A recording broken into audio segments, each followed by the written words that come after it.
ya sea por tipo combinado, dual, industrializado, siempre sufren de algo que son esfuerzos y cargas. En esfuerzos son todas esas fuerzas gravitacionales o de cargas que sufre la estructura y que tiene que aguantar para que esta misma resista.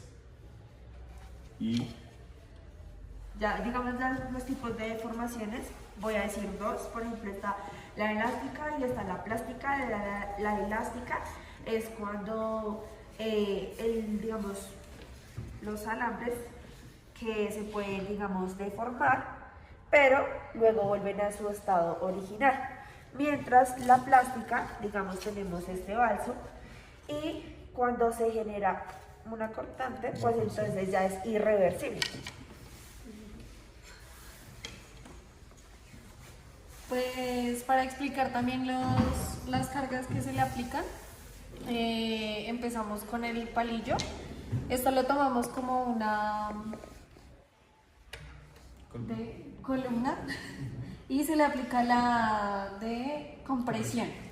Sufre de una deformación plástica que pues no vuelve a quedar en su misma forma, y sufre de pandeo, que es pues una deformación, ahí como se ve,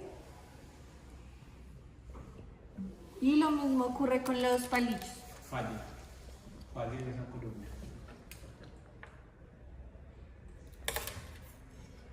una aclaración, lo que se nos contaba la clase pasada, profe, que dependiendo del tipo de material de la columna, esta sí puede volver a su forma original, si es en guadua y en madera, pero si es en concreto y sufre una fuerza así, pues obviamente no va a volver a su estado original. Para eso también se trabajan las columnas con refuerzos estructurales en acero, para la flexibilidad. Bueno, otro de los esfuerzos que se presenta en los materiales es la deflexión, principalmente en los elementos horizontales, y pues se genera por cargas verticales, que lo que hacen es que generan que llegue al fallo principalmente por el centro. Otra de las que se puede presentar es la cortante, que en muchas ocasiones también suele ser en los puntos de apoyo con los elementos verticales. Entonces lo que hace es que, como existen dos fuerzas paralelas verticalmente, una que va hacia arriba y otra que va hacia abajo, lo que genera es que en las uniones se presenten unas cortaduras o cizallamiento, también como suele llamarse. Otra fuerza que se puede aplicar es la fatiga, que se da principalmente, que se puede dar principalmente en los puentes, ya que es al generar siempre la misma fuerza, el elemento, por decirlo así, se cansa y tiende a cortarse. O sea, el elemento va perdiendo su capacidad su densidad y su capacidad de soporte para resistir las fuerzas que ejercen sobre esto. Otro de las tipo de fuerzas es el de tracción. Son dos fuerzas que irán hacia los lados opuestos y generan una tensión en el centro, que cuando es muy fuerte esa tensión tiende a romper el elemento, a fracturarlo en donde haya más tensión de tracción. Esta es una fuerza, ¿cómo se llama? La elástica. Una fuerza elástica, porque el material sí tiende a volver a su estado original, pero no en todos los casos, como ya habíamos comentado. Eso también depende del tipo de que esté hecha la estructura. Y también hay que tener en cuenta que cada material también tiene cierta deformación o puede sufrir pues algunos casos pues por termodinámica, que ya sería variación de, digamos, en este caso lluvia o sol o cosas así. Eso es lo de la fatiga que explicaba el compañero. Digamos, si constantemente los vientos pegan en un muro, va desgastando lo va moviendo, va generando torsión, que la torsión es cuando un elemento se rota en su mismo eje hasta el punto de fracturarse, romperse.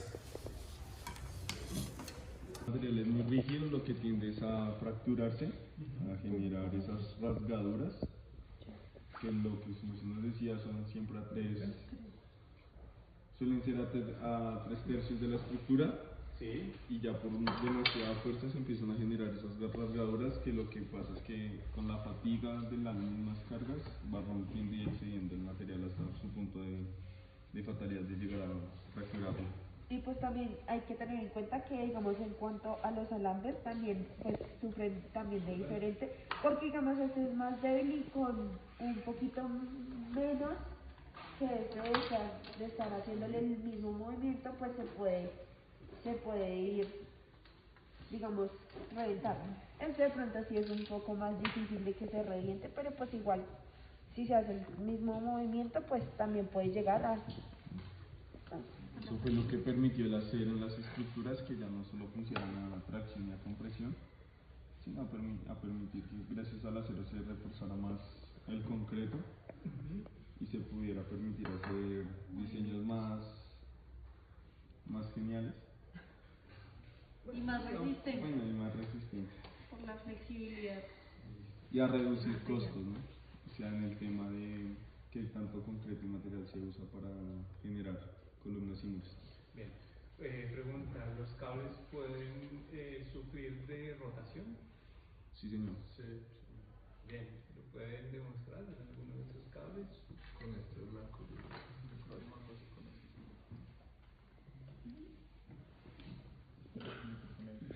No, pues no, eso es nada. Perfecto. ¿Y es dúctil o frágil el acero? Dúctil, perfecto. Frágil, que sería el balso. El balso. Bien, tome ese palillo del cuadrado y por favor usted mismo tome el bisturí. Bisturí, abra el bisturí y sostenga. Quiero que exactamente. Perfecto. ¿Qué será eso? ¿Cortante o cizalladura? Pues cortante y cizalladura en teoría es lo mismo. Entonces, pues se podría decir que cortante o cizalladura. Ambas cosas están correctas. Sí y no. La cizalladura suele suceder más de forma espontánea, mientras que la cortante siempre está presente. Siempre va a estar presente en el material, ya que está sometido a flexión, a tracción y a compresión. Entonces, lo que sucedió allí es que llegó y cizalló. Es una forma diferente. ¿Y quién era que explicaba? ¿Alguien de ustedes explicaba lo de las cizallas? ¿Qué acciones hace la cizalla? Partir. Corta. Exactamente. En este caso, no hubo rotación. No se presentó, mientras que la cortante sí puede haber rotación, puede estar el material sometido allí durante mucho tiempo, pero la cizalladura se produce en un momento puntual, puede ser un segundo. Y con ese segundo ya falló el material. Sí, normalmente se tiende a encontrar esa definición similar en cuanto a toda la documentación que ustedes encuentran de ingeniería, pero hay una diferencia entre las dos, porque la una sucede espontáneamente, la otra es un sometimiento siempre que va a estar presente en los materiales. Bien, volvamos para allá. Los temas de las vigas se tiende a que sea se tiende a que sea vertical a sí misma, porque si no tiende a sufrir de pandeo y de flexión, de fuerzas de flexión. Eso, de flexión. Entonces por eso una viga es una estructura que atraviesa ya sea en segundos niveles de eje a eje, de lado a lado, para sostener cargas. Entonces, si se mantiene así, con un balso más delgado, lo que pasa es que rompe. Pero si yo la pongo así, pues me cuesta más en que esta se fracture y tienda a romperse. Perfecto. ¿Algún tema adicional por explicar? No, siendo la mayoría de lo que explicamos, sistemas constructivos de pórticos, que es lo que más vemos Seguro que únicamente explicaron pórticos. No, explicamos muchos, pero nos basamos en conceptos de columnas y vigas Sí, que son columnas y vigas. pórticos. Sí. Y cuando tenemos un cable funciona como en un pórtico. Señor, Un cable funciona en un pórtico. con el acero, ¿no?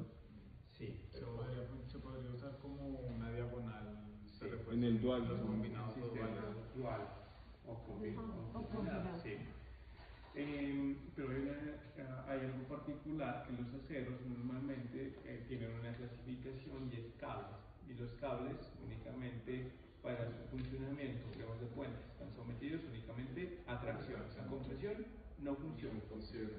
Podrían, pero Tiene que ser muy grueso. echar un cable, pero pues para eso están los elementos en formas circulares o en IP que ya se han predispuesto. Entonces un cable normalmente está pensado a tracción, no a compresión.